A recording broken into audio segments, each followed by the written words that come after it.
Mr. Yohannes, thanks so much for coming to CSIS. Could you just talk a little bit about how the MCC model works?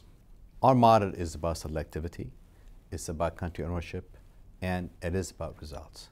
For example, on selectivity, we work with countries that are poor but those that are well governed.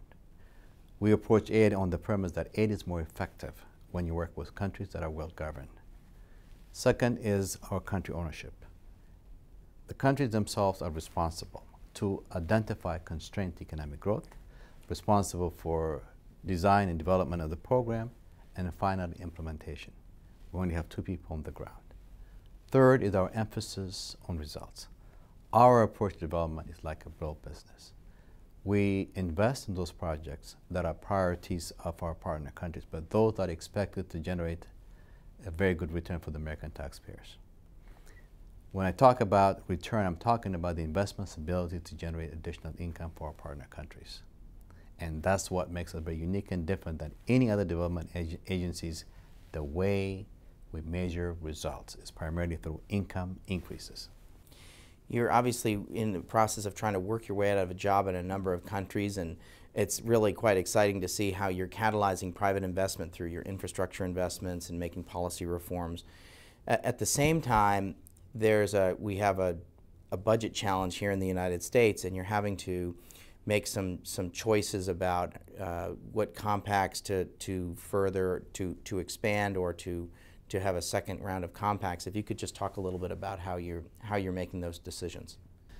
The budget constraint is real, so we're committed to make sure that we're spending American tax dollars effectively and efficiently. Number one, we'll continue to work with countries that are poor, but those that are well governed, countries that are poised to become the next set of emerging markets, which will facilitate trade investment related activities for the U.S.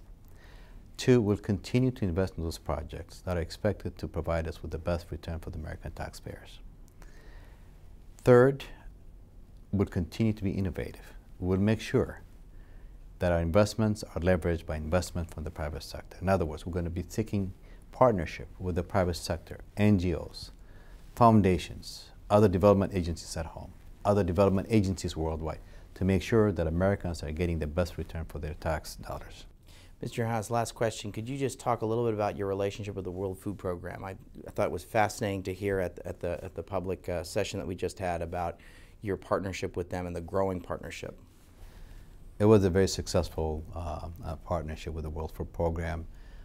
We had a pilot program with Ghana, and last year, through our partnership, the World Food Program were able to purchase about 1 million metric tons of maize from MCC-trained Ghanaian farmers, providing them with $350,000 in additional income.